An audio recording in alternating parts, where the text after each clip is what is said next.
Hello, hello, hello. So last night, uh, you may have watched the debate, and you may still be trying to figure out what the fuck you saw. um, Dear America, I think we're screwed. I think we are screwed. Capital S. Um, just kind of to recap things a little bit. Uh,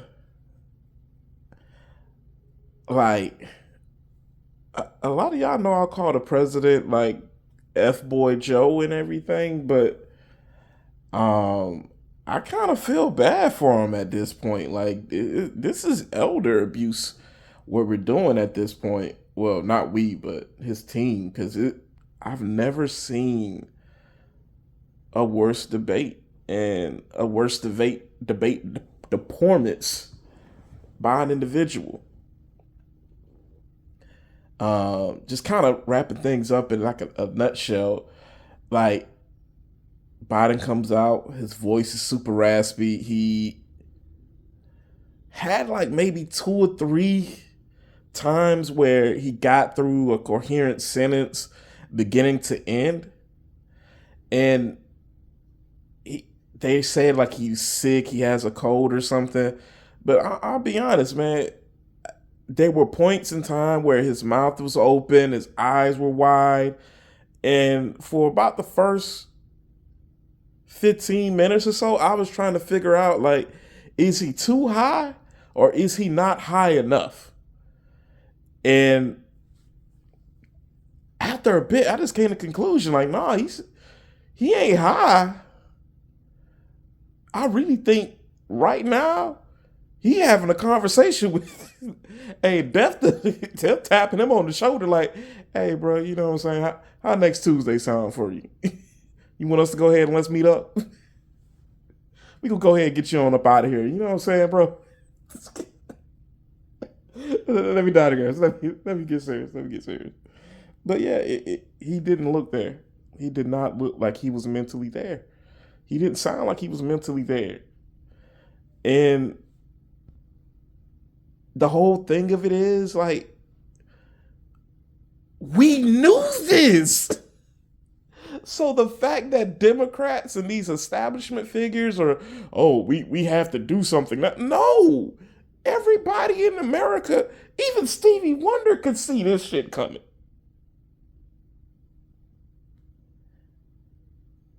He's old. His time is done. He needs to ride off into the sunset.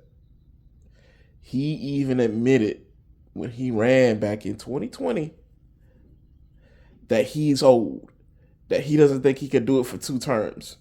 And you know what, Joe? I agree. You can't do it for two terms. I don't believe you have 4 more years left in you.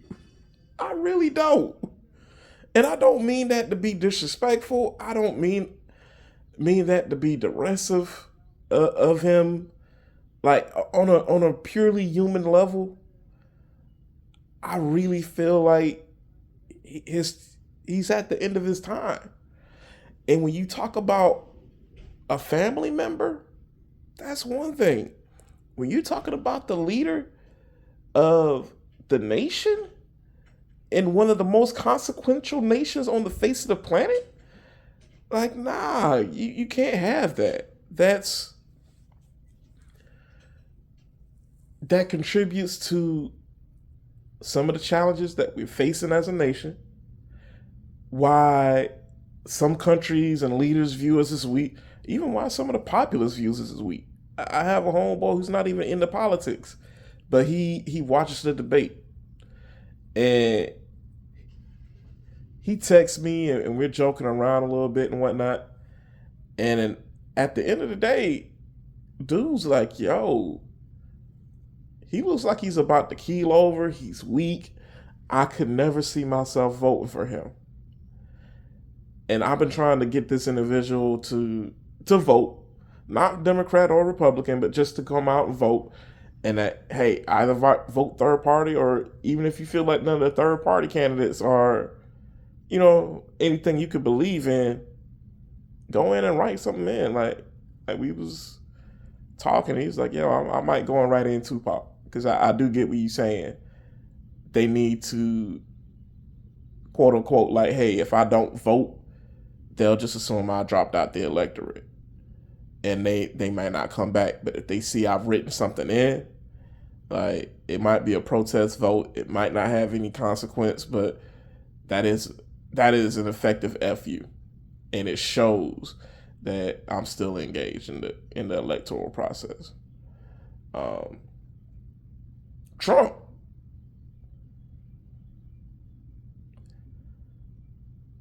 I hate to say it, but there were moments where Trump looked like the bigger man.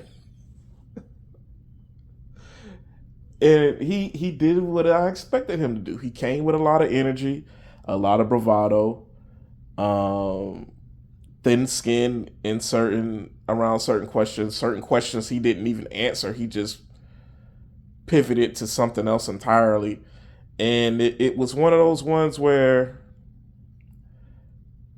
I think the telling moment of the debate was we all kind of expected Trump to be the one trying to cut Biden off and all this, and be an absolute ass, I guess you could say, for lack of a better term. But Biden kind of goes back at Trump at one point, and this stuck out to me. And Trump looks at him straight faced. Come on, man, this is childish. Come on, let's get it together. The fuck?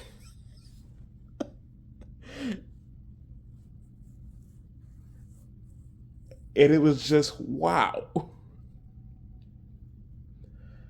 So at the end of the day, this is the product of a broken democracy. This There was very little substance. There was very little on the issues. I watched it, and I'll be frank with you. The impression I came away with is America was done a grave disservice by having these two men up there, and only these two men, regardless of how you feel about it. Um, I do feel that CNN and them not including RFK up there did the American populace a disservice, because I for one, a lot of people would be like, a third party will never win, and my rebuttal to that is, I don't have if I'm a third party, I don't have to win, because in a situation like what we have in American politics, you last saw it with the Tea Party. If there's a significant movement away from one party, and which of those two parties that base most closely aligns with is going to begin to adopt a lot of those tenets of whatever that third party or that even movement is. And then you'll see a somewhat of a distinction. And then after a particular point in time, they will effectively become absorbed. And now what you'll have is, it might still be a Republican Party, it might still be a Democrat Party, but it'll be a party that is significantly different in its policy footing and attitudes towards the issues that are important. So I believe you should vote your conscience. And my conscience says that these are two decrepit old men, and I would never vote for the both of them. And we as Americans, we deserve a whole hell of a lot better. But yeah, I'll get off my soapbox for the day. Please share your thoughts down below. Like, comment, share, and subscribe. And yeah, have a great one.